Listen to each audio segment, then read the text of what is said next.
Hello everyone, welcome to ओकुल India के सबसे अफोर्डेबल लर्निंग प्लेटफॉर्म में आप सभी लोगों का एक बार फिर से बहुत बहुत स्वागत है। आइए हम लोग अपने इस certificate physical and human geography bye GC Leong इस कोर्स को आगे कंटिन्यू करेंगे। पार्ट सेकंड हमारा इस बुक का चल रहा है, जिसमें अभी तक हम लोग एक चैप्टर यानी कि चैप्टर नंबर 13 जो कि वेदर को लेके था उसके बारे में बात कर चुके हैं।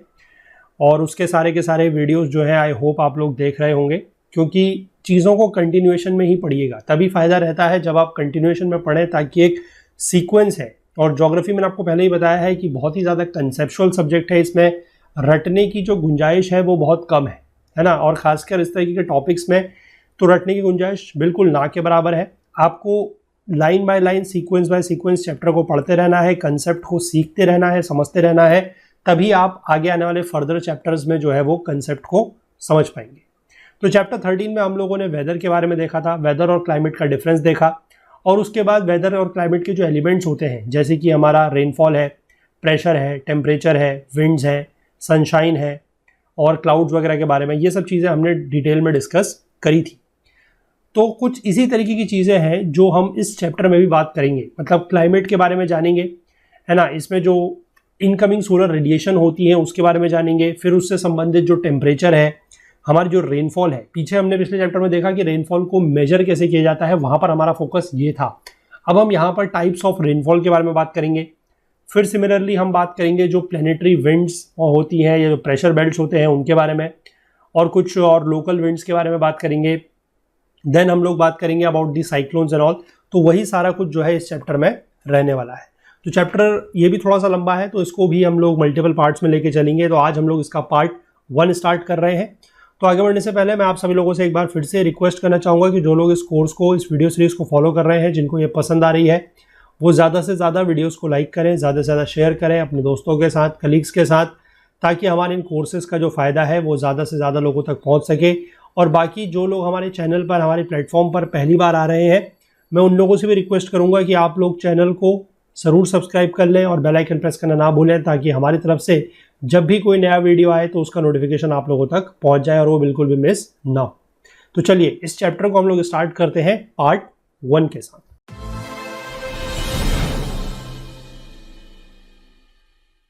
देखिए, चैप्टर 14 है क्लाइमेट के ऊपर। और इस चैप्टर में जो चीज़ें दी हुई हैं उसमें से मैं कहूँगा कि अगर आप लोग एनसीईआरटी, आप लोगों ने जो फंडामेंटल्स ऑफ फिजिकल ज्योग्राफी वाली एनसीईआरटी है, क्लास 11th वाली है ना, क्लास 11th वाली अगर NCERT, that is your fundamentals of physical geography, अगर वो बुक आप लोगों ने पढ़ी है और बहुत अच्छे से अगर पढ़ी है, अगर हमारे वीडियोस से पढ़ी है या खुद भी अगर कहीं से पढ़ी है और वो बुक अगर आपको पूरी तरीके से समझ में आ गई है, तो ये चैप्टर जो है आपके लिए काफ़ी आसान रहने वाला है। क्योंकि इसमें मोर और लेस जो टॉपिक्स हैं, जो कंसेप्ट्स हैं, वो ऑलमोस्ट सिमिलर हैं। कुछ एक आध पॉइंट एक्स्ट्रा आपको इस बुक में मिल जाएंगे, वो आप चाहे तो अपने कोई नोट्स वगैरह बनाए हुए हैं तो उसमें आप उसको नोट डाउन कर सकते हैं। अदरवाइज चीज़ें जो है वो मोर और लेस सेम ही रहेंगी। तो सबसे पहले हम लोग बात करेंगे एटमॉस्फेयर को लेकर। एटमॉस्फेयर क्या होता है, मैंने आपको पिछले चैप्टर में बताया था। Atmosphere is nothing but a blanket of air, है ना। एक अर्थ के अराउंड एक ब्लैंकेट ऑफ एयर है, उसको बोलते हैं एटमॉस्फेयर। एटमॉस्फेयर में गैसेज और वेपर से मिलकर बना हुआ है and receives incoming solar energy from the sun, है ना। तो उसमें एक तो पहली बात तो यह है कि मतलब जैसे ये अर्थ है, तो अर्थ के चारों तरफ इस तरीके का एक कवर है ना, इस तरीके का कवर है। यहाँ पर एयर भी है, गैसेस भी है, एयर भी है और गैसेस भी हैं अलग अलग तरीके की। और साथ ही में इसमें इधर की तरफ से या कहीं से भी जो है वो क्या हो रही है, सन की रेस पड़ रही है, सन की रेस पड़ रही है, सोलर एनर्जी मिल रही है, giving rise to what we call the climate. और इन्हीं की वजह से क्या हो रहा है, क्लाइमेट का जो एक फिनोमेना है वो हमारे सामने आ रहा है। अब इसमें लिखा है कि we actually live at the bottom of this indefinite layer of atmosphere where the air is densest. Bottom of this indefinite layer का मतलब क्या है कि हम कहाँ पर रहते हैं, हम रहते हैं अर्थ के ऊपर, है ना। अर्थ में, हवा में तो रहते नहीं है, अर्थ के ऊपर रहते हैं, जमीन के ऊपर रहते हैं। और हमारे ऊपर क्या है, लेयर ऑफ एटमॉस्फेयर है। और वो कैसी लेयर है, that layer is an indefinite layer. Indefinite क्यों है, क्योंकि उसकी जो हाइट है वो अभी भी हमें पूरी तरीके से नहीं पता है कि वो कहाँ तक एक्सटेंड करता है। ऊपर जाते जाते हमें पता है कि नीचे जो एयर है, जो एटमॉस्फेयर है वो सबसे ज़्यादा कैसा है, डेंस है। जैसे जैसे ऊपर जाएंगे एयर क्या होती चली जाएगी, थिन होती चली जाएगी, मतलब उसकी डेंसिटी क्या हो जाएगी, कम हो जाएगी। Higher up the air thins out and it is still a matter of conjecture where the atmosphere ends. मैं यही बता रहा हूँ आपको कि ये अभी हमें नहीं पता कि एटमॉस्फेयर की जो हाइट है वो कहाँ तक है, मतलब एटमॉस्फेयर कहाँ तक प्रिवेल कर रहा है, क्योंकि इसको लेकर रिसर्चेस वगैरह चल रही हैं, लेकिन अभी भी बिल्कुल डेफिनेटली हम ये नहीं कह सकते, एक पर्टिकुलर हाइट हम नहीं बता सकते कि हमारा एटमॉस्फेयर यहाँ तक है। तो इसीलिए इसको जो टर्म यहाँ पर दिया गया था दैट इज एन इनडेफिनेट, क्योंकि ये कोई डेफिनेट या फिक्स नहीं है।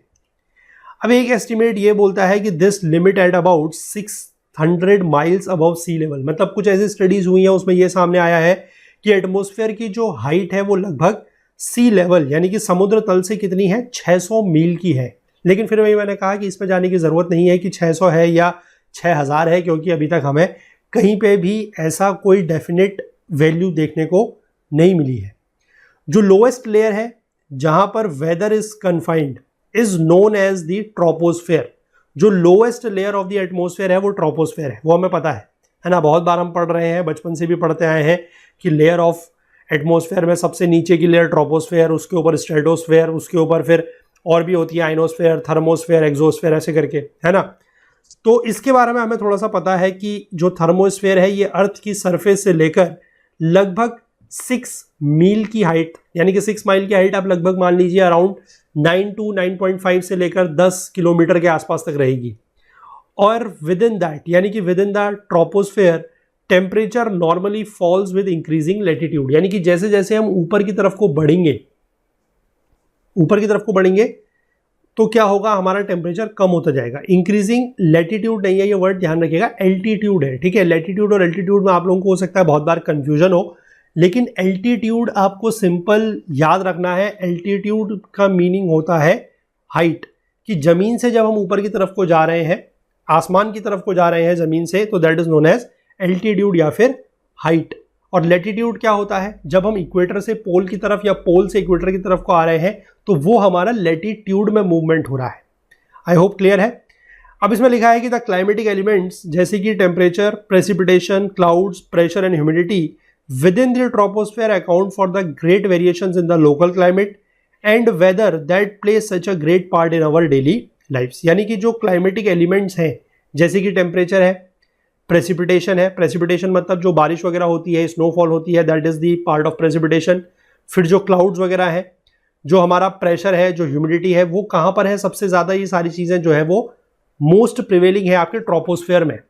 और इसी की वजह से क्या होता है, इन एलिमेंट्स की वजह से क्या होता है कि लोकल क्लाइमेट और वेदर में बहुत ज़्यादा अंतर रहता है, वेरिएशन रहता है, और यही हमारी डेली लाइफ को इफेक्ट भी करता है, या आप कह सकते हैं कि हमारी डेली लाइफ में एक बहुत ही इंपॉर्टेंट रोल ये एलिमेंट्स प्ले करते हैं। From the analysis taken in different parts of the globe, it is found that the lower part of the atmosphere contains a consistent proportion of the certain gases. Lower part मतलब जो हमारा troposphere वाला reason है उसमें जो composition of atmosphere है वो लगभग कैसा है, काफ़ी कंसिस्टेंट है, मतलब उसकी परसेंटेज में ज़्यादा चेंज नहीं होता। तो हमें पता है कि 78% क्या है, नाइट्रोजन है, 21% तो हमारा ऑक्सीजन है, तो ये दोनों मिला के ही हमारे कितने हो गए, 99% तो यही हो गए। अब बाकी जो बचा लगभग 1% या उससे भी कम, उसमें और सारी गैसेज हैं, यानी कि जिसमें 0.03% तो कार्बन डाइऑक्साइड है, और बाकी कुछ और माइन्यूट ट्रेसेस, आर्गन, हीलियम और कुछ अदर रेयर गैसेस के भी इसमें पाए जाते हैं। तो ये तो बात हो गई गैसेस की। अब इनके साथ साथ in addition to this it has an unpredictable proportion of water, यानी कि वाटर जो है उसका प्रपोर्शन यानी कि उसका जो अनुपात है वो थोड़ा सा अनप्रेडिक्टेबल है, कभी ज़्यादा हो जाता है, कभी कम हो जाता है। और वाटर जो है वो लगभग आप कह सकते हैं कि तीनों फॉर्म में पाया जाता है, या तो वो गैस के फॉर्म में होगा, मतलब वाटर वेपर जैसे है, या फिर लिक्विड स्टेट में हो सकता है, रेन, क्लाउड्स, स्लीट के फॉर्म में, या फिर सॉलिड भी हो सकता है जैसे स्नो या हेल स्टोन्स के फॉर्म में। और बाकी वो कुछ और सॉलिड पार्टिकल जैसे कि स्मोक और डस्ट है, उसमें भी क्या रहता है, वाटर वेपर थोड़ा बहुत रहता है। जैसे पिछले चैप्टर में हमने देखा था कि फॉग बनता है, मिस्ट बनता है, वो सारा इन्हीं चीज़ों से बनता है। It is because of the variable water content of the atmosphere that we have such great contrast in weather and climate over different parts of the world.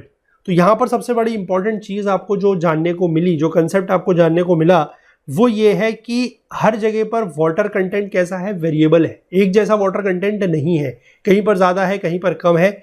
इसी की वजह से क्या हो रहा है, वेदर और क्लाइमेट में बहुत ज़्यादा क्या है, ग्रेट कॉन्ट्रास्ट है। यानी कि कहीं पर बहुत ज़्यादा क्या होता है, गर्मी होती है, कहीं पर बहुत ज़्यादा सर्दी होती है, कहीं पर बारिश ज़्यादा होती है, कहीं पर बारिश कम होती है ना, कहीं पर ज़्यादा फॉग होता है, कहीं पर कम फॉग होता है। तो वो किसकी वजह से है, जो ये वाटर कंटेंट जो है वो वेरिएबल है, जो चेंजिंग वाटर कंटेंट है उसी की वजह से ये सारे फिनोमेना जो है वो देखने को मिलते हैं। इसके बाद if we were to live in a dry atmosphere absolutely without water there would be no weather and not even much climate. यानी कि अगर हम किसी ऐसी जगह पर रह रहे होते जहां पर कैसा एटमोस्फेयर होता है, ड्राई होता है, यानी कि एटमोस्फेयर में वाटर वेपर बिल्कुल भी प्रेजेंट नहीं होते, तो वहां पर कोई भी वेदर नहीं होता। वेदर मतलब जो शॉर्ट ड्यूरेशन में आप कह सकते हैं चेंज हो रहा है या during the short space change हो रहा है, वैसा बिल्कुल भी नहीं होता। आई होप क्लियर है। अब ट्रोपोस्फेयर के ऊपर वाली जो लेयर है वो है स्ट्रेटोस्फेयर और the upper layer of the atmosphere. यानी कि लोअर लेयर तो आपकी सबसे नीचे वाली लेयर कौन सी हो गई, स्ट्रेटोस्फेयर, उसके ऊपर आ गया सबसे नीचे वाली हो गई ट्रोपोस्फेयर और उसके ऊपर आ गया स्ट्रेटोस्फेयर। ये एक्सटेंड करती है अपवर्ड फॉर अनदर 50 माइल्स और इवन मोर, यानी कि लगभग 6 मील या 6 माइल्स के आसपास तो आपका ट्रोपोस्फेयर है, उसके ऊपर लगभग 50 माइल्स तक के आसपास या उससे भी कुछ ज्यादा जो है वो क्या है, स्ट्रेटोस्फेयर है। यानी कि स्ट्रेटोस्फेयर की ये हाइट हो गई। अब it is not only very cold but cloudless with extremely thin air and without dust, smoke और water vapour, but there are marked seasonal temperature changes. वहां पर टेम्परेचर चेंजेस जरूर होते हैं लेकिन वहां पर ठंडक ज्यादा है ना, ठंडक काफी ज्यादा है, क्लाउडलेस है, वहां पर बादल नहीं होंगे, एयर की जो डेंसिटी है वो बहुत ही कम है, इसीलिए लिखा गया है एक्सट्रीमली थिन एयर। वहां पर कोई डस्ट, स्मोक, वाटर वेपर ये सारी चीजें नहीं होंगी, लेकिन फिर भी वहां पर थोड़ा बहुत टेम्परेचर में चेंजेस जो है वो होते हैं। वहां पर कोई और गैसेस वगैरह हो सकती हैं या फिर और चीजें और फिनोमेना हो सकते हैं, उसकी वजह से वहां पर कुछ टेम्परेचर चेंजेस होते हैं, लेकिन वहां पर ये सारी चीजें कि क्लाउड्स है या फिर जो हमारा डस्ट, स्मोक है, वाटर वेपर है वो प्रेजेंट नहीं होते। बियॉन्ड द स्ट्रेटोस्फेयर, स्ट्रेटोस्फेयर के भी ऊपर अगर हम चले तो आ जाता है आइनोस्फेयर, जो कि सेवरल 100 माइल्स अब तक जाता है। यानी कि जो इसकी थिकनेस है इस लेयर की वो काफी ज्यादा है। It has electrically conducting layers which make short wave radio transmission possible over longer distances. क्योंकि इसमें क्या है, इलेक्ट्रिकली कंडक्टिंग लेयर है ये, तो यहां पर कुछ आयंस वगैरह होते हैं, है ना, जिसकी वजह से शॉर्ट वेव रेडियो ट्रांसमिशन जो है वो लंबी दूरी तक, लॉन्ग डिस्टेंस तक पॉसिबल हो सकता है। Modern artificial satellites launched in the upper strata of the atmosphere as well as balloons are used to transmit back to earth valuable information regarding the condition of the atmosphere। तो हम लोग basically ये atmosphere की layers के बारे में और ये सारी चीजें कैसे जानते हैं, या तो जो मॉडर्न सैटेलाइट्स जो है जो अपर एटमॉस्फेयर में छोड़े जाते हैं वो हमें ये सारा इंफॉर्मेशन डेटा भेजते हैं, या फिर कुछ इस तरीके के बैलून्स होते हैं जिसको अपर एटमॉस्फेयर में छोड़ा जाता है, वहां से ये सारा का सारा डेटा हमारे तक, अर्थ तक पहुंचता है। इसके बाद बात करेंगे नेक्स्ट टर्म या नेक्स्ट टॉपिक की, दैट इज इंसोलेशन।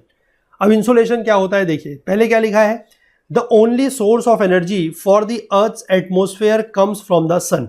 सन जो अर्थ है, अर्थ के लिए एकमात्र ऊर्जा का स्रोत या सोर्स ऑफ एनर्जी जो है वो क्या है, सन है। क्या है, सूरज है या सन है। इसका सरफेस टेम्परेचर है 10,800 डिग्री फ़ारेनहाइट से ज्यादा। अब ये 10,800 डिग्री फ़ारेनहाइट को आप डिग्री सेल्सियस में कन्वर्ट करके मुझे बताएंगे कमेंट सेक्शन में कि ये कितना होता है, क्योंकि पिछले पार्ट में या पिछले चैप्टर में हम लोगों ने जो है टेम्परेचर की जब हम बात कर रहे थे तो फ़ारेनहाइट टू डिग्री सेल्सियस और डिग्री सेल्सियस टू फ़ारेनहाइट का जो कन्वर्जन स्केल है वो हमने वहां पर पढ़ा है। तो आप मुझे बताइएगा कि 10,800 डिग्री फ़ारेनहाइट जो है वो डिग्री सेल्सियस में लगभग कितना होगा। और ध्यान रखिएगा कि ये सन का, ये सूरज का सरफेस टेम्परेचर है, सतह के टेम्परेचर की बात हो रही है, ये उसके अंदर की टेम्परेचर की बात नहीं है ना। अभी सन की स्टडी करने के लिए आपको पता है कि एक आदित्य L1 नाम का एक सोलर प्रोग्राम है। आदित्य L1 नाम का एक सोलर प्रोग्राम है, किसका, इसरो का, जो जाके क्या करने वाला है, सन की स्टडी करने वाला है, सन स्टडी करने वाला है किसकी, सन की। The programme name is Aditya L1, है ना, ये एक सोलर प्रोग्राम है इसरो का। अब यहां पर क्या लिखा है देखिए, जो सन्स एनर्जी है या जो सोलर एनर्जी है वो ट्रेवल करती है through space for a distance of 93 million miles. देखिए बहुत लंबी डिस्टेंस कवर करती है। And reaches us as solar energy और रेडिएंट एनर्जी। रेडिएंट मतलब जो रेडिएशन है। अगर अब आप लोगों को मैं बताता हूं यहां पर, जो हमारा एनर्जी होती है, या स्पेसिफिकली अगर मैं बात करूं हीट एनर्जी की, जो कि सन से हमें क्या मिलती है, लाइट एनर्जी तो मिलती है, ठीक है, लेकिन जो हीट एनर्जी मिलती है जनरली वो उसका ट्रांसमिशन 3 तरीके से हो सकता है। एक है हमारा कंडक्शन, दूसरा हमारा होता है कन्वेक्शन, और तीसरा हमारा होता है रेडिएशन। अब ये जो कन्वेक्शन और कंडक्शन है, कन्वेक्शन और कंडक्शन जो है, इसके लिए ज़रूरत होती है किसी सरफेस मीडियम की, यानी कि बीच में कुछ चीज़ होनी चाहिए, मीडियम होना चाहिए, तभी जाके ये कन्वेक्शन भी और कंडक्शन भी जो है वो पॉसिबल हो सकता है। लेकिन आपको एक चीज़ बहुत अच्छे से पता होगी, है ना, वो क्या है, वो ये है कि अर्थ जो है, जैसे अर्थ मैंने आपको बताया, अर्थ के ऊपर एटमॉस्फेयर है और सन तो बहुत दूर है ना। सन तो आपको पता है कि सन को क्या माना जाता है, that is the centre of our solar system. हमारे सोलर सिस्टम का वो केंद्र है, उसके चारों तरफ सारे प्लैनेट्स रिवॉल्व करते हैं। तो हमारे अर्थ का एटमॉस्फेयर जहां पर कंप्लीट होता है, कहीं पर तो होता होगा ना, पता नहीं है, भले ही वो बात अलग है, लेकिन कहीं पर तो कंप्लीट होता होगा। उसके बाहर से लेकर सन तक के बीच का अगर हम एरिया या पोर्शन की बात करें तो वहां पर क्या है, it is completely vacuum. Vacuum मतलब वहां पर कुछ भी नहीं है, और वैक्यूम का मतलब क्या हो गया, देयर इज नो मीडियम, कोई मीडियम नहीं है। तो मीडियम अगर नहीं है तो वहां से हमारे अर्थ तक हीट कैसे पहुंचेगी, एनर्जी कैसे पहुंचेगी। तो वो जो आपका मोड ऑफ हीट ट्रांसफर है वो होता है रेडिएशन, क्योंकि रेडिएशन एक ऐसा मोड ऑफ ट्रांसफर है जिसके लिए कोई भी मीडियम की जरूरत नहीं पड़ती। तो फिर उस केस में आप ये कहेंगे कि ट्रांसमिशन होता कैसे है, transmission takes place in the method और through the EM waves, that is electromagnetic waves होती है, उसके थ्रू वो मोशन पूरा ट्रांसमिशन जो आपका एनर्जी है वो ट्रांसफर होती है। तो इसलिए यहां पर क्या लिखा है कि हम उसको सोलर एनर्जी भी बोल सकते हैं जो हमारे तक पहुंचती है, या फिर हम उसको रेडिएंट एनर्जी भी बोल सकते हैं, जो रेडिएशन से आ रही है, दैट इज रेडिएशन। और उस प्रोसेस को बोला जाता है insolation. Insolation is nothing but your incoming solar radiation. ये 3 वर्ड से मिलकर बना है। इन मतलब इनकमिंग, SOL मतलब सोल मतलब सोलर, और एशन मतलब रेडिएशन। तो incoming solar radiation is nothing but your insolation. अब ये जो रेडिएशन आ रहा है सन से, वो 3 पार्ट से मिलकर बना होता है। उसमें एक तो विजिबल लाइट है। विजिबल लाइट आपको पता है कि 7 कलर की होती है, लेकिन जब वो एक साथ होती है तो they appears white to us. जो हमें सन की रोशनी दिखती है वो कैसी, लाल पीली हरी नीली तो दिखती नहीं है, कैसी दिखती है, व्हाइट दिखती है ना, क्योंकि वो कंबाइंड है। अगर हम उसी लाइट को स्पेक्ट्रम के थ्रू पास करेंगे, या आपको अगर पता होगा स्पेक्ट्रम बोल रहा हूं मैं, जो प्रिज्म होता है, प्रिज्म के थ्रू अगर पास करेंगे, अगर आप लोगों ने साइंस में बचपन में एक्सपेरिमेंट करा होगा जिसमें लैब में वो रेनबो वगैरह बनाते थे कि लाइट आप टॉर्च मार रहे हैं प्रिज्म के एक साइड और दूसरे साइड वो 7 कलर में निकल जाता है। या फिर इसका जो एक नेचुरल फिनोमेना आप लोगों ने देखा होगा, जब रेनबो बनता है, बारिश के बाद जब इंद्रधनुष बनता है, तब आपने देखा होगा कि सन की ही रोशनी जो है वो 7 कलरों में बढ़ जाती है, जिसको बोला जाता है रेनबो, है ना। तो विजिबल लाइट में होने को 7 कलर होते हैं, लेकिन वो कंबाइंड फॉर्म में जब है तो वो हमें व्हाइट दिखाई देते हैं। जो हमें दिखाई देता है जब हमारा सन शाइन करता है। और लेस विजिबल 2 लाइट और उसमें होती है, या 2 रेज इसमें और होती है, दैट इज योर अल्ट्रावायलेट और इंफ्रारेड रेज। अब ये आपको पता होगा, है ना, जो हमारा लाइट का पूरा स्पेक्ट्रम होता है वो कुछ इस प्रकार से होता है। यानी कि यहां पर तो आपको पता है कि जो ये लाइट का विजिबल स्पेक्ट्रम है दैट इज विबग्योर, है ना, violet, indigo, blue, green, yellow, orange, red. इसके आगे का जो पोर्शन होता है वो होता है हमारा रेड के आगे वाला, दैट इज योर इंफ्रारेड, और वॉयलेट के पीछे वाला जो होता है that is your ultraviolet, है ना। और हमें जो दिखाई देता है that is your this part, ये जो पार्ट होता है this is your visible portion, visible light. I hope ये सब चीज़ें तो आपको पता होंगी, लेकिन फिर भी दिया है तो बता देते हैं, अदरवाइज लोगों को लगता है कि चीज़ें छोड़ छोड़ के पढ़ाई जा रही हैं या कंसेप्ट पूरे नहीं पढ़ा रहे हैं। इसीलिए आपने पिछले चैप्टर में भी देखा होगा कि वीडियोस थोड़ा सा लंबे थे, तो हो सकता है कि कुछ वीडियोस लंबे होंगे, लेकिन फिर उसके लिए यही बात है कि चीज़ें जो है हम डिटेल में समझेंगे। जो विजिबल वाइट लाइट है इज द मोस्ट इंटेंस, उसकी इंटेंसिटी सबसे ज़्यादा होती है और उसका हमारे क्लाइमेट के ऊपर सबसे ज़्यादा इन्फ्लुएंस पड़ता है। अल्ट्रावायलेट रेज जो होती हैं वो क्या करती है, हमारी स्किन को इफेक्ट करती हैं, प्रभावित करती हैं, और वो सन बर्न कॉज करती है। सन बर्न का मतलब क्या है कि जब आपका, अगर मान लीजिए आप धूप में, कहीं बहुत तेज धूप पड़ रही है, आप बाहर निकलते हैं, तो आपका बॉडी का जो भी पोर्शन कवर्ड नहीं है, अब कुछ पोर्शन तो क्लोथ से कवर्ड होगा ऑब्वियसली, अगर कुछ पोर्शन कवर्ड नहीं है, जैसे कि अगर आपने हाफ स्लीव्स के शर्ट पहनी है, टी शर्ट पहनी है, या फिर आपका जो फेस वाला पोर्शन है अगर वो खुला हुआ है, तो वहां पर आप देखेंगे कि थोड़ा सा काला सा पड़ जाता है as compare to other parts of the body जो कवर्ड है, क्लोथ्स के अंदर है, उनके कंपैरिजन में वो थोड़ा सा काला सा हो जाता है। That is known as sunburn whenever bare body is expose to them for too long a period. तो ये चीज है इंफ्रारेड, ये होता है अल्ट्रावायलेट की वजह से। इसके बाद जो इंफ्रारेड रेज हैं they can penetrate even dust and fog and are widely used in photography. जो हमारी इंफ्रारेड रेज है वो डस्ट को, फॉग को भी क्या कर सकती है, पेनिट्रेट कर सकती है, उसके थ्रू पार कर सकती है, और ये जनरली किस में यूज होती है, फोटोग्राफी में।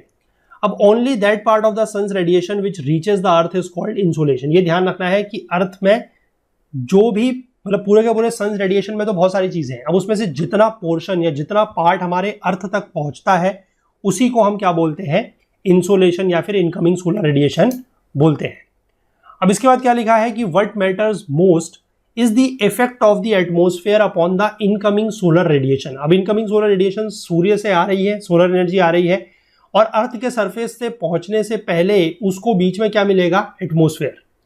अब इसमें क्या बोला जा रहा है कि it is estimated that of the total radiation coming to us 35% reaches the atmosphere and is directly reflected back to space by dust, clouds and air molecules. है ना, मतलब क्या है, देखिए मतलब ये है कि अगर ये हमारी अर्थ का सरफेस है और ये हमारा क्या है ऊपर से एटमॉस्फेयर, सन अगर मैं यहाँ पर बना दूँ इस तरीके से जैसे बचपन में आप लोग बनाते थे, आप लोग क्या सभी लोग बनाते थे, है ना, तो सन से अगर जो रोशनी आ रही है, सन से अगर आ रही है 100, ठीक है, मतलब 100 यूनिट्स की अगर आ रही है, तो उसमें से क्या होगा कि ये तो हमारा क्या है, this is our atmosphere and this is our earth, ये अर्थ का सरफेस है, इसको ऐसे मान लेंगे, ठीक है। तो 100 अगर यहाँ पर आ रही है तो उसमें से कुछ तो ऐसा है कि जो हमारे अर्थ के सरफेस तक नहीं पहुंच रही है, क्योंकि यहाँ पर क्या होगा कि अंदर एयर है ना, एयर है, गैसेस है, क्लाउड्स है, तो ये कुछ पोर्शन ऐसा होगा कि जो यहाँ से आके ही क्या हो जाएगा, रिफ्लेक्ट हो जाएगा। लगभग 35 यूनिट या 35% के आसपास जो है वो रिफ्लेक्ट हो जाएगा। यही चीज़ यहाँ पर लिखी है कि जितना आ रही है उसमें से 35% जो है वो डायरेक्टली रिफ्लेक्ट हो जाएगी by the dust, clouds and air molecules. तो it plays practically no part in heating the earth and its atmosphere. तो ये बाहर चली गई तो इससे क्या होगा कि अर्थ को या एटमॉस्फेयर को कुछ भी हीटिंग इससे नहीं मिलेगी। 14% जो है वो एब्जॉर्ब हो जाता है by the water vapour, carbon dioxide and other gases. अब यहाँ पर कुछ गैसेस भी हैं, मतलब यही सारी की सारी जो क्लाउड्स और गैसेस वगैरह हैं, तो उसमें से लगभग जितना आएगा उसका आप कह सकते हैं कि अराउंड 14%, 14% या 14 यूनिट्स जो होगा वो यहां पर क्या हो जाएगा, दैट विल बी एब्जॉर्ब्ड। तो यहां पर आप लिख सकते हैं कि this 35 units is reflected back and this 14 units is absorbed. तो बचा कितना, 100 में से 35 तो रिफ्लेक्ट हो गया, 14 एब्जॉर्ब हो गया, तो अर्थ तक यानी कि अर्थ के सरफेस तक कितना पहुंचाएगा, बाकी बचा हुआ, यानी कि 100 में से आप 35 और 14 को माइनस कर लीजिए, दैट इज 100 माइनस 49, तो बचेगा कितना, 51। तो 51 यूनिट्स ही जो हमारी सोलर रेडिएशन आ रही है वही अर्थ तक पहुंचेगी। यही चीज यहां पर लिखी है। अब पहली बात यहां पर एक चीज और लिखी है कि its interception by the air causes it to be scattered and diffused so that the visible rays of the spectrum gives between the ultraviolet and the infrared give rise to the characteristic blue sky that we see above us. मतलब वो जो 14 units हमारी क्या हो रही थी, 14 units absorb हो रही थी ना, वो क्या करेगी, वो कुछ पोर्शन को स्कैटर करेगी, है ना, जो क्योंकि बीच में एयर वगैरह है ना, एयर है, क्लाउड्स है, तो वो कुछ पार्ट को स्पेक्टर वो करेंगे, उसको स्कैटर करेंगे, और स्कैटर करने की वजह से हमारा फिनोमेना किस में देखने को मिलता है, जो रेनबो के टाइम पर देखने को मिलता है कि हमारी व्हाइट लाइट स्कैटर हो रही है। सिमिलरली यहां पर भी कुछ स्कैटरिंग होगी और उसी की वजह से हमें स्काई का जो कलर है वो ब्लू देखने को मिलता है। ऐसा स्काई का कोई कलर ऐसा नहीं है, वो हमें ब्लू दिखता है। इसके बाद लिखा है कि जो रिमेनिंग 51% या 51% है वो अर्थ तक पहुंचती है और अर्थ के सरफेस को वो वार्म करती है। In turn the earth warms the layer of the air above it by direct contact और conduction and through the transmission of heat by upward movement of air currents और कन्वेक्शन। अब ये चीज आप लोगों को एक चीज पता होनी चाहिए। हम लोगों ने खैर एनसीईआरटी में बात करी है, लेकिन अगर आप लोगों को नहीं पता है तो पता होनी चाहिए कि कोई भी सरफेस या कोई भी बॉडी, आप मान लीजिए कोई भी बॉडी, ठीक है, चाहे वो लिविंग है चाहे नॉन लिविंग है, कोई भी बॉडी है, अगर वो एब्सोल्यूट जीरो एक टेम्परेचर होता है, that is absolute zero. Absolute zero को अगर मानेंगे, या आपको पता है, तो दैट इज 0 केल्विन या फिर -273.15 डिग्री सेल्सियस। कोई भी बॉडी जो एब्सोल्यूट जीरो टेम्परेचर से ऊपर जिसका टेम्परेचर है ना, जीरो से ऊपर जिसका टेम्परेचर है, 0 डिग्री नहीं बोल रहा हूं मैं, ठीक है, 0 केल्विन या फिर -273.15 डिग्री सेल्सियस से ऊपर अगर कोई भी बॉडी है, कोई भी बॉडी का टेम्परेचर है, तो वो क्या करती है, वो रेडिएशन के थ्रू अपनी हीट छोड़ती है, वो बन जाती है एक रेडिएटिंग बॉडी। ठीक है, वो क्या बन जाती है, रेडिएटिंग बॉडी। अब यहां पर दो चीजें होंगी। पहली चीज तो ये हो रही है कि सन से जो हीट आ रही है उसका लगभग 35% रिफ्लेक्ट हो गया, 14% एब्जॉर्ब हो गया, तो अर्थ तक कितना पहुंचा, केवल 51%। अब 51% पहुंचा तो अर्थ भी क्या हो गई, उससे गर्म हो गई, हीटेड अप हो गई। अब हीटेड अप होने की वजह से अर्थ जो है, अर्थ के पास की जो लेयर होगी किसकी, एयर की, उसको भी क्या होगा, गर्मी होगी। और वो गर्मी जो होगी, क्योंकि बीच में क्या है, एयर है, तो एयर है, इसका मतलब हमारे पास मीडियम तो प्रेजेंट है ना, मीडियम इज प्रेजेंट। और मीडियम अगर प्रेजेंट होता है तो मैंने आपको बताया है कि जो मोड ऑफ हीट ट्रांसफर है वो दो हो सकते हैं, it can be conduction and it can also be convection. तो दोनों ही मोड से जो एयर है, जो पास की एयर है, जो अर्थ के ज्यादा पास की एयर है, वो कंडक्शन से गर्म होगी, जो अर्थ से ज्यादा दूर की एयर है वो कन्वेक्शन से गर्म होगी। मतलब अभी तक इसको आप समझिए, ये जस्ट अपोजिट फिनोमेना हो रहा है। सन से जो हीट है वो नीचे की तरफ को आ रही है ना, उसको अगर हम माने कि वो ऐसे नीचे की तरफ को आ रही है, तो जब हमारी धरती गर्म हुई तो हीट हमारी ऊपर की तरफ को जाएगी। अब और ऊपर की तरफ को जाएगी मतलब जो ये नीचे का पोर्शन है यहां पर अर्थ के पास, वहां पर क्या होगा, देयर विल बी कंडक्शन, है ना। और जो इससे ऊपर का पोर्शन होगा, थोड़ा सा अपर वाला पोर्शन, वहां पर क्या होगा, वहां पर होगा कन्वेक्शन। ठीक है, आई होप ये चीज बिल्कुल आपको क्लियर है। ध्यान रखनी पड़ेगी, छोटी छोटी चीजें हैं, कंसेप्चुअल चीजें हैं, ये आपको लेकिन पता होनी चाहिए। अब this radiation of heat bye the earth continues during the night. अब ये चीज जो है वो नाइट में भी कंटिन्यू रहती है। अब नाइट में क्या होगा, दिन में तो क्या हो रहा है, देखिए दिन में तो सूर्य की रोशनी भी ऊपर से आ रही है और तो उसमें से अर्थ हीट हो रही है, तो अर्थ भी अपनी हीट ऊपर की तरफ को छोड़ रही है। तो एक तरीके से आप कह सकते हैं कि थोड़ा सा बैलेंस बना हुआ है। लेकिन रात में क्या होगा, रात में अब सूर्य तो होगा नहीं, है ना, क्योंकि अंधेरा होगा तो सनलाइट तो रात में नहीं होगी। लेकिन जो अर्थ गर्म हुई है दिन में, वो रात को अपनी हीट ऊपर की तरफ को छोड़ती रहेगी और उससे क्या होगा कि अर्थ रात को आपने देखा है कि क्या हो जाती है, ठंडी हो जाती है। और वो इसीलिए होती है, शाम तक धूप आएगी, उसके बाद धूप चली जाएगी, तो उसके बाद फिर अर्थ अपना जो प्रोसेस है वो कंटिन्यू करती रहेगी और रात में अर्थ जो है वो काफी ठंडी हो जाती है। यही चीज यहाँ पे लिखी है कि ये जो रेडिएशन ऑफ हीट है by the earth that continues during the night when insolation from the sun can not replace it, है ना, वो उसको रिप्लेस तो कर नहीं पा रहा क्योंकि रात को सूरज तो होगा नहीं। इसीलिए जो अर्थ का सरफेस है वो रात में क्या हो जाता है, वो रात में ठंडा हो जाता है। आई होप आप समझ गए यहां तक।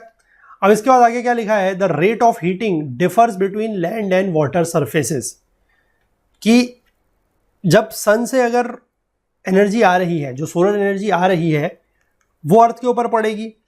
अब अर्थ के ऊपर हमें पता है कि लैंड भी है और वाटर भी है ना, कहीं पर लैंड है कहीं पर वाटर है, या फिर मेजर तो हम कह सकते हैं वाटर ही है, लैंड तो कम है। तो इनकी जो हीटिंग है वो अलग अलग होती है। ऐसा नहीं है कि लैंड और वाटर बराबर हीट होंगे, ऐसा नहीं है।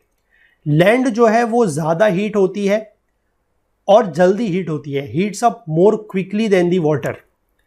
क्यों? क्योंकि water is transparent, heat is absorbed more slowly and because it is always in motion its absorbed heat is distributed over a greater depth and area. पानी में पहली चीज तो क्या है कि हीट जो आ रही है वो धीमे धीमे एब्जॉर्ब होगी, और दूसरी बात यह है कि जो वाटर बॉडीज हैं वो कैसी रहती हैं, वो मूवमेंट में रहती हैं, उनमें थोड़ा बहुत मूवमेंट जो है वाटर बॉडीज में होता है। ओशन करंट्स वगैरह हम लोगों ने पढ़ा है, वो हमें पता है। तो उसकी वजह से क्या होगा कि अगर एक जगह पर हीट पड़ती है तो वो धीमे धीमे फिर दूसरी जगह मूवमेंट करेगी, उसका हॉरिजॉन्टल मूवमेंट भी होता है, वर्टिकल मूवमेंट भी होता है, तो उससे वो वाटर जो है मिक्सअप हो जाएगा, इसलिए उसका टेम्परेचर जो है बहुत ज़्यादा नहीं बढ़ेगा। तो thus an appreciable rise in temperature takes a much longer time. तो अगर पानी का टेम्परेचर बढ़ना होगा या पानी का टेम्परेचर बढ़ाने के लिए हमें बहुत लंबा टाइम लगेगा। वहीं दूसरी तरफ अगर हम बात करते हैं तो जो लैंड का ओपेक नेचर है, लैंड का ओपेक नेचर मतलब कि उसके थ्रू हीट अंदर पास नहीं होगी, उसमें क्या होगा कि एब्जॉर्प्शन ज़्यादा होगा, ठीक है, एब्जॉर्प्शन ज़्यादा होगा, और जो रेडिएंट हीट है वो एक ही जगह पर, वो सरफेस पर रहेगी, है ना, सरफेस पर रहेगी, और उससे टेम्परेचर जो है वो क्या होगा, बढ़ जाएगा। टेम्परेचर जो है वो जल्दी बढ़ जाएगा, क्योंकि उसमें बेसिकली ऐसा तो कुछ है नहीं कि अंदर की मिट्टी जो है वो गर्म हो रही है फिर वो नीचे की तरफ को हमारा वर्टिकल कोई मूवमेंट हो रहा है अर्थ के अंदर, ऐसा तो है नहीं, है ना। अर्थ की सरफेस गर्म होगी तो वो फिर टेम्परेचर को बढ़ाएगी, क्योंकि वो हीट को कहीं और भेज नहीं सकती।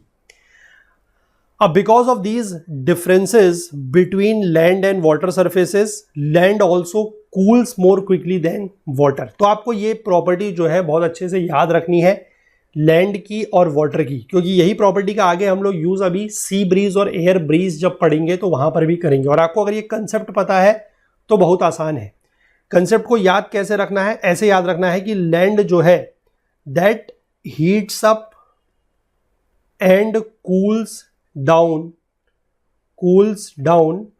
क्विकली, मतलब जमीन जो है वो गर्म भी जल्दी होगी और ठंडी भी जल्दी होगी।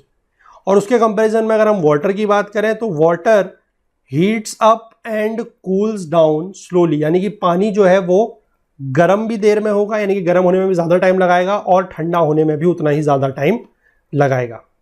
अब यहाँ पर कुछ एलिमेंट्स ऑफ क्लाइमेट दिए गए हैं और कुछ ऐसे फैक्टर्स दिए गए हैं जो उनको इफेक्ट कर रहे हैं। Of the various climatic elements जो मेजर है, जो मोस्ट इंपॉर्टेंट है, वो क्या है, एक तो टेम्परेचर यानी कि तापमान, फिर है बारिश हो सकती है या रेनफॉल, स्नोफॉल, कुछ भी, मतलब in the form of precipitation, pressure है और विंड्स हैं। They are the most important because of their far reaching global influences, क्योंकि इनका जो इन्फ्लुएंस है, जो प्रभाव है, वो पूरे के पूरे ग्लोबल स्तर पर है। These elements and their distribution, whether horizontal from equatorial to polar region or vertical from the ground to the atmosphere, are in one way or another affected by same or all of the climatic factors, है ना। यानी कि इन elements का या उनका जो distribution है, कि टेम्परेचर का डिस्ट्रीब्यूशन हमारे इक्वेटर पर कैसा है, पोल पर कैसा है, या तो हम हॉरिजॉन्टल सरफेस पर मूव कर रहे हैं, यानी कि हमारा लैटिट्यूड में मूवमेंट हो रहा है तो इक्वेटर से पोलर में कैसा होगा वो हम देख सकते हैं, या फिर अगर हम वर्टिकल की बात करें, मतलब एल्टीट्यूड में हमारा हाइट में मूवमेंट हो रहा है, ज़मीन से हम अगर आसमान की तरफ को या एटमॉस्फेयर की तरफ को चले जाएं तो वहाँ पर कैसा होगा। तो वो सारे के सारे लगभग एक ही तरीके के फैक्टर से इफेक्ट होता है इन सारे के सारे एलिमेंट्स का, चाहे वो टेम्परेचर है, चाहे प्रेसिपिटेशन, प्रेशर, विंड, इन सब का। और वो फैक्टर्स क्या क्या है, एक तो लैटिट्यूड हो गया, वही मैंने आपको बताया कि इक्वेटर से पोल, पोल से equator, that is latitudinal movement. Altitude मतलब हमारा हाइट में मूवमेंट हो रहा है, जमीन से हम लोग अगर हवा में ऊपर की तरफ को जा रहे हैं तो दैट इज एल्टीट्यूड। फिर कॉन्टिनेंटलिटी एक इफेक्ट होता है। कॉन्टिनेंटलिटी का मतलब क्या होता है कि कोई भी जगह जो है वो समुद्र के पास है या वहाँ पर लैंड ज़्यादा है। अगर वाटर ज़्यादा है तो अलग तरीके का देखने को मिलेगा, लैंड अगर ज़्यादा है तो फिर अलग तरीके का हमें वेरिएशन देखने को मिलेगा। फिर ओशन करंट्स भी प्रभावित करते हैं, ये भी एक फैक्टर है। इंसोलेशन मतलब इनकमिंग सोलर रेडिएशन, फिर prevailing wind, slope and aspect, natural vegetation and soil, ये हर फैक्टर जो है आपका एलिमेंट्स को क्या करता है, इनको इन्फ्लुएंस करता है। तो यही सारे के सारे जो हमारे एलिमेंट्स हैं और इनको इफेक्ट करने वाले ये जो फैक्टर्स हैं, इन्हीं के बारे में आगे हम लोग डिटेल में बात करने वाले हैं। यानी कि एक हो गया टेम्परेचर, एक हो गया प्रेसिपिटेशन, एक हो गया प्रेशर और एक हो गया विंड। इन्हीं के बारे में आगे बात करेंगे और यही सारे फैक्टर्स का क्या इफेक्ट इसमें पड़ता है उसको हम लोग देखेंगे। लेकिन वो सारी चीज़ें हम लोग जो है अब देखेंगे अगले लेक्चर से, क्योंकि इस लेक्चर में हम लोग इसको इतना ही रखते हैं। आई होप आपको जो मैंने चीज़ें ऊपर समझाई, जो कंसेप्ट समझाए, वो समझ में आ गए होंगे। और एक बार मैं ज़रूर ये कहूँगा कि आप लोग फिजिकल ज्योग्राफी जो है, fundamentals of physical geography NCERT class 11th, एक बार उसको ज़रूर पढ़िएगा। अगर आप लोगों ने पढ़ी है, जिसने पढ़ी है, तो वो चीज़ों को बहुत आसानी से यहाँ पर समझ रहा होगा, क्योंकि कंसेप्ट्स चेंज नहीं होंगे। जो कंसेप्ट हमने वहाँ पर पढ़े थे, वहाँ पर समझे थे, कंसेप्ट्स यहाँ पर भी वही रहेंगे बिल्कुल। कंसेप्ट्स में कोई चेंज नहीं आएगा। हाँ, बाकी चीज़ों में जो थोड़ा बहुत चेंज है या एक्स्ट्रा इन्फॉर्मेशन दी हुई है, वो मैं आपको यहाँ पर बता रहा हूँ। तो जिन लोगों ने वो बुक पढ़ी है उनको चीज़ें काफ़ी अच्छे से समझ में आ रही होंगी। जिन लोगों ने नहीं पढ़ी है उन लोगों से मैं रिक्वेस्ट करूँगा कि आप लोग उस बुक को भी जाकर, उसके जितने भी वीडियोज़ हैं हमारे चैप्टर पर अवेलेबल हैं, उनको आप लोग पढ़िए। और स्पेसिफिकली अगर आप पूरी बुक नहीं भी अभी पढ़ना चाहते हैं, तो उसके जो क्लाइमेट, एटमॉस्फेयर है ना, इस तरीके के जो टेम्परेचर संबंधी, जो मतलब ये क्लाइमेट संबंधी, एटमॉस्फेयर संबंधी जो भी चैप्टर्स हैं अराउंड, आप जाके उसमें देखेंगे तो चैप्टर नंबर 8, 9, 10, 11 आपको कुछ ऐसे चैप्टर्स मिलेंगे। उनके बारे में या उन चैप्टर्स को आप लोग ज़रूर पढ़ लीजिए। आपको वहाँ से काफ़ी चीज़ों का आइडिया मिल जाएगा। और उसके बाद आप आके इन वीडियोज़ को देखेंगे तो आपको ये चीज़ें जो है बहुत ही ज़्यादा आसानी से समझ में आ जाएंगी। तो चलिए, इसको इतना ही रख रहे हैं। अगले लेक्चर में इसको आगे कंटिन्यू हम लोग करेंगे। तो कंटेंट रिलेटेड अगर आपको कोई भी डाउट होता है तो आप हमारा टेलीग्राम का ग्रुप ओकुल जीएस यूपीएससी डिस्कशन फोरम, इसको ज्वाइन कर सकते हैं। इसका लिंक आपको नीचे डिस्क्रिप्शन में मिल जाएगा, या फिर आप इसको टेलीग्राम में सर्च करके भी ज्वाइन कर सकते हैं। फुल कोर्स को एनरोल करने के लिए आप नीचे डिस्क्रिप्शन में लिंक चेक करेंगे, वहाँ से आपको फुल कोर्स मिल जाएगा। टेक्निकल क्वेरी अगर आपको कोई भी आती है कोर्स को एक्सेस करने में, परचेस करने में, तो आप हमारी ओकुल हेल्प डेस्क की ईमेल आईडी support@okul.co पर हमसे संपर्क कर सकते हैं, या फिर आप हमसे बाकी social media platforms Facebook, Instagram, LinkedIn और ट्विटर के माध्यम से भी जुड़ सकते हैं, और कोर्स संबंधित फीडबैक्स और सजेशंस आप हमें वहाँ पर भी दे सकते हैं। तो चलिए, मिलेंगे अगले लेक्चर में। तब तक के लिए अपना बहुत बहुत ध्यान रखिएगा। Please do take care of yourself. Thank you. Have a nice day. Bye bye.